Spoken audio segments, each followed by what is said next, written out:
Colin Chapman dijo: quítame 1 kilo antes de darme un caballo. Hoy no vamos a hablar de coches eléctricos, ¿o sí? Bueno, un poco sí. A ver, Max, ¿en qué quedamos? Lo voy a aclarar. Hoy vamos a hablar de cómo influye el peso en los coches, siempre para mal. Hoy toca vídeo técnico, de los que me gustan, de los que nos gustan.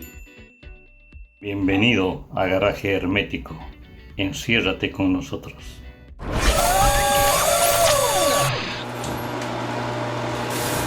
No vamos a hablar de coches eléctricos, pero sí de algo que les afecta, el sobrepeso. Pero no solo a los coches eléctricos, porque los coches actuales, todos, los SUV, las berlinas, los deportivos, los eléctricos, los híbridos, los térmicos, hasta los Fórmula 1 de ahora son los Fórmula 1 más pesados de la historia. Aficionados y no aficionados piensan que el peso afecta al acelerar o al frenar o en el paso por curva. ¿Piensas así tú también? Pues te equivocas. Y para ir entrando en materia, os voy a contar una anécdota antes de seguir. La anécdota es cuando se presentó en el Salón de Ginebra, creo que de 2004, el Volkswagen Golf GTI, que es la generación, lo tengo por aquí, la quinta, ¿no? La quinta.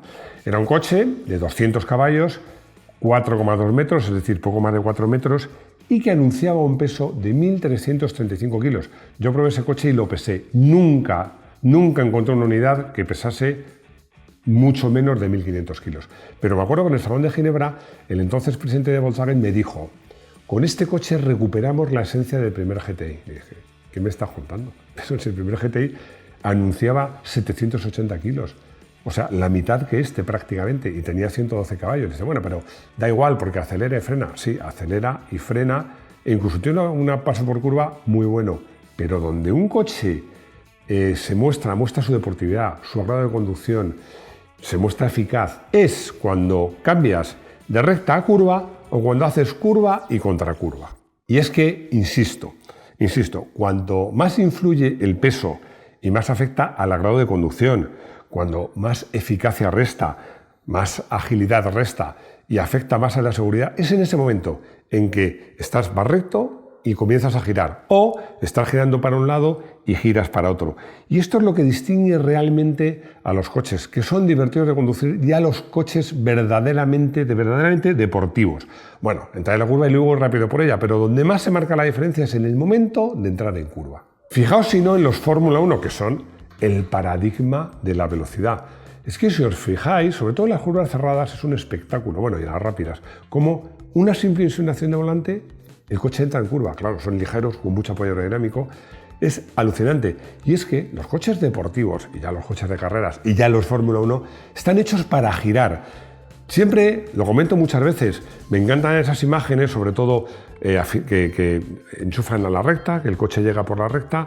Si están bajitas, ves que el Fórmula 1 va, porque los Fórmula 1 están diseñados y han nacido para girar, no para ir rectos. Y como os digo, son los coches de todo lo que rueda sobre la faz de la Tierra que tienen más facilidad para, cuando van rectos, girar, o para cuando están girando hacia un lado, girar hacia el otro. Aún así, en frenada, aceleración y en paso por curva, hay formas de defenderse del sobrepeso. Vamos a verlo. Aceleramos.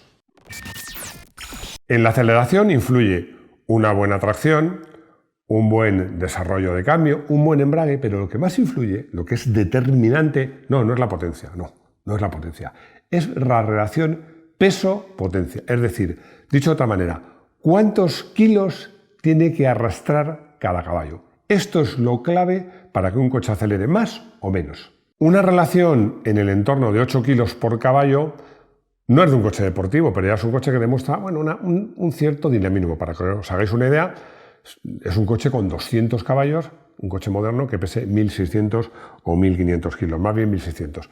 Esto, en este caso, 1.600 y 200 caballos es justo 8 kilos por caballo. ¿Dónde empiezan los coches verdaderamente deportivos? Yo os diría que más o menos en el entorno de los 6 kilos por caballo, que casualmente, es casualidad, es lo que tiene mi Mazda MX-5, porque no tiene muchos caballos, tiene 184, pero pesa 1.100 kilos.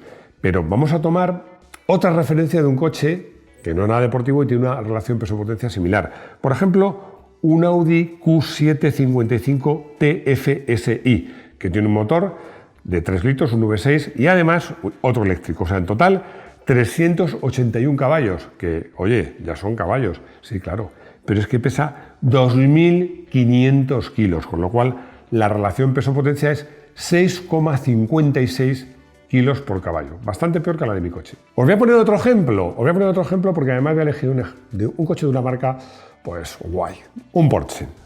Un Macan, es un SUV, pero es un Porsche, un Macan T. Bueno, pues este coche cuenta con 265 caballos, 265, no está nada mal, pero claro, es que pesa 1.940 kilos, con lo cual la relación peso-potencia se va a los 7,3 kilos por caballo. Mi Mazda acelera bastante más. Os recuerdo que hicimos una prueba, que además con Rodrigo tenemos buenas imágenes de esa prueba, del BMW M8, además de la versión Competition, un coche de 2 toneladas, pero que tiene 625 caballos. Con lo cual, la relación peso-potencia, a pesar de esos 2.000 kilos, se va a los 3,2 kilos. Bueno, ¿cuál es la conclusión? ¿Por qué os cuento todo esto? Está claro, para solucionar el problema de relación peso-potencia en un coche con sobrepeso es muy fácil.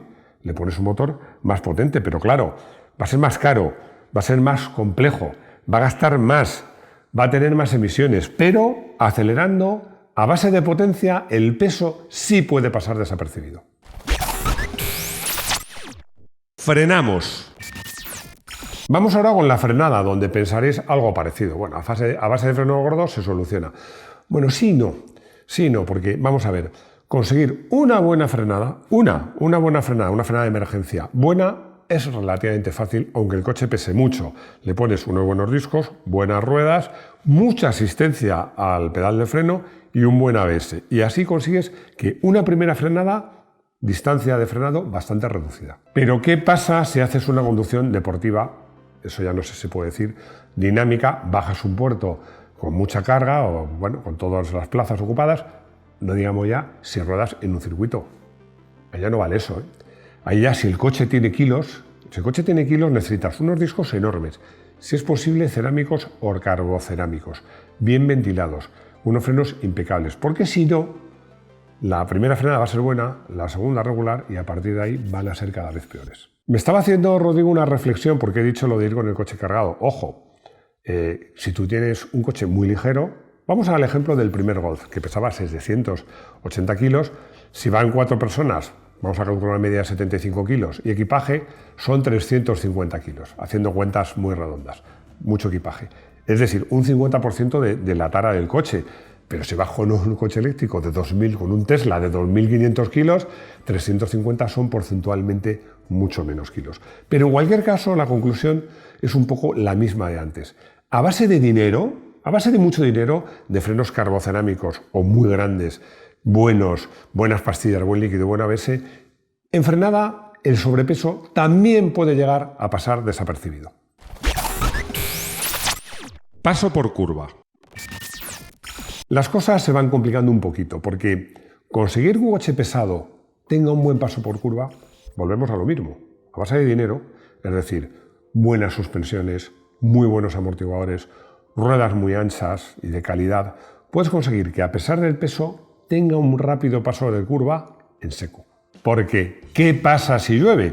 Yo digo una cosa, si toca hacer un viaje por una carretera con muchas curvas, dame un coche ligero. Dame un coche ligero. ¿Por qué?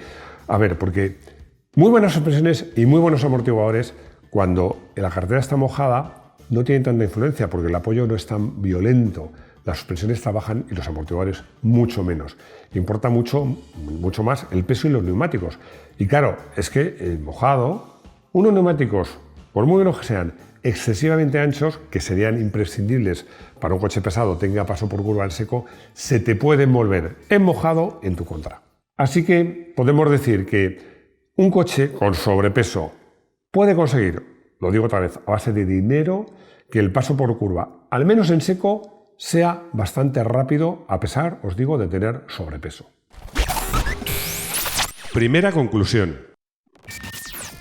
Este vídeo tiene 3 conclusiones. Vamos con la primera. La primera es lo que hemos visto, que acelerando, frenando o el paso por curva, al menos sobre seco, a base de meter componentes de calidad, de mucha calidad, un motor gordo, con muchos cilindros, con muchos caballos, frenos gordos, o sea, es decir, todo a base de cosas que valen dinero, puedes conseguir que a pesar de que tu coche tenga sobrepeso, lo consiga. Otra cosa es lo que cuesta, lo que consume, lo que valen los neumáticos, eso es otra cosa, pero lo puedes conseguir. ¿Pero qué pasa cuando llega la hora de la verdad? ¿De recta a curva o contracurva? Os voy a contar otra historia, porque recuerdo que estábamos probando varias berlinas deportivas, todas muy guays, pero teníamos entre ellas el BMW, el M5, la versión E39, que como sabéis tenía un motor V8 de 5 litros, 400 caballos y 1.720 kilos, que entonces nos parecieron muchos, hoy día puede ser un coche casi ligero. Bueno, habíamos hecho para la prueba un circuito, en un circuito cerrado, un trazado que tenía dos curvas muy cerradas, una curva rápida y luego en vez de recta habíamos hecho un slalom bastante complicado. Bueno, pues era un slalom entre conos. Hicimos la prueba con todas las berlinas deportivas, el mejor era el BMW, pero por casualidad, había por allí de pruebas un Renault Clio 16 válvulas. Y yo dije, pues se me ocurre una cosa, ¿por qué no probamos en este mismo circuito el Clio a ver qué pasa? Bueno, el Clio recuerdo, el Clio de 16 válvulas, no el Williams, el normal, era un coche de 137 caballos y 1.000 kilos. Bueno, pues hicimos la prueba con el Renault Clio 16 válvulas. ¿Qué creéis que ocurrió? ¿Qué hiciste el mejor tiempo con el Clio, no? No el mejor tiempo. No el mejor tiempo. Es que arrasamos. Vamos, es que sacó una ventaja impresionante. Pero, como yo, además, soy muy malo... Doy fe de eso, doy fe. Bueno, pues se me ocurrió una maldad, que era poner los aspersores y mojar todo el recorrido. Y entonces la diferencia pasó de ser abultada a ser brutal. Siempre a favor del coche más ligero, del Clio. Algunos me diréis, hombre, es injusto, estás comparando un coche polivalente deportivo con una berlina deportiva, bueno, que valía 5 veces más. No sé si era justo o injusto. Lo que quería haceros ver es la diferencia que hay entre un coche pesado y un coche ligero. No solo en el tiempo por vuelta, sino es que además con el Clio disfrutabas más y era todo mucho más fácil. Segunda conclusión.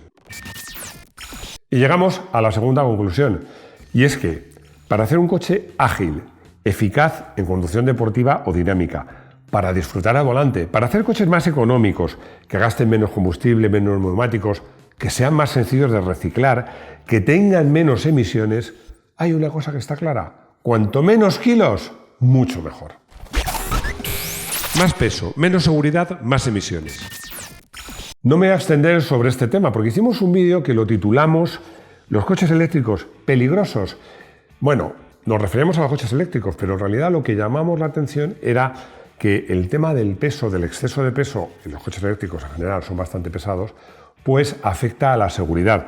Bueno, es que en Estados Unidos de Norteamérica ya han saltado las alarmas con este tema. Y lo que me parece más inteligente de todo es lo que van a hacer en Noruega, que van a poner los impuestos de los coches, no van a ir en función del precio, de la potencia, del tamaño, no, en función del peso. Los coches pesados van a tener que pagar más impuestos. Me parece una solución imaginativa, inteligente y que puede ser el principio del fin de los coches con sobrepeso. Tercera conclusión. Y llegamos a la tercera conclusión y a la última. Y es que os voy a contar también una historieta de abuelo cebolleta. Y es que recuerdo cuando iba a las presentaciones en los años 80 y 90, bueno, y primeros años 2000, bueno, en todas las presentaciones las marcas presumían de una cosa, de que el nuevo modelo era más ligero que el modelo anterior, del modelo al que sustituía. Os voy a poner un ejemplo paradigmático. La presentación en el Salón de Frankfurt de 1993 del Audi A8, que era el primer coche que todo el chasis y carrocería eran enteramente de aluminio y que se ponía una reducción de peso, atentos, en el chasis del 40% y en el total del coche se acercaba al 20%. ¿Y qué pasa ahora? Que los coches cada vez pesan más. Cada vez pesan más y es una tendencia que debería de parar porque ya lo dijo Colin Chapman, quítame 1 kilo antes de darme un caballo. Y eso lo dijo hace 65 años. Está claro, ¿no? No podía ser otro, no podía. Es que, evidentemente, no podía ser otro, porque si hablamos de coches ligeros hay que hablar del Lotus Super 7. Perdón, del Lotus 7, no el Super 7. El de 1957, que consiguió crear escuela porque hizo un coche ligero, asequible, muy deportivo, muy eficaz, extremadamente divertido de conducir. Yo creo que fue el primer coche que estrenó el concepto, que yo lo voy a pronunciar fatal, sino que lo pronuncie Rodrigo, de Ultra Lightweight, entre los deportivos para circular por la vía pública. Rodrigo asiente, lo debo decir más o menos bien. Pedro me hace una pregunta que me hace gracia, que si las baterías no se pueden aligerar. A ver, la respuesta es que no. No, las baterías están hechas, es que claro, no tienen elementos que sobren, las baterías tienen lo que tienen que tener para almacenar corriente. Yo no sé en un futuro se podrá hacer, pero hoy día no se podría hacer. Es imposible y no parece probable en el corto plazo de tiempo. Antonio me dice que cómo no puede pasar con su diésel, que es antiguo, y tampoco me dice, por cierto, que por favor, decirme qué modelo es, que no puede pasar a la zona de bajas emisiones de Madrid y en cambio se encuentra con que un Ferrari último modelo, que gasta mucho más, sí puede pasar. Bueno, la respuesta, aquí podía ser demagogo, pero no lo voy a ser. Es que las etiquetas se conceden no solo en función de las emisiones de CO2. Es que puedes contaminar poco, pero puedes contaminar peor.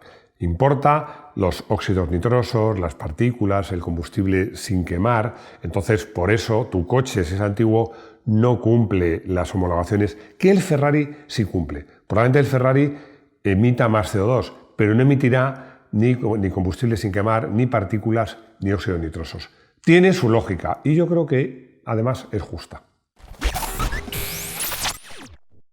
Y llegamos al final y ya sabéis que últimamente en el final os contamos una cosa que tiene que ver con el principio, mandando saludos, esos saludos que ponemos que a nosotros nos hace mucha ilusión y yo creo que a vosotros también.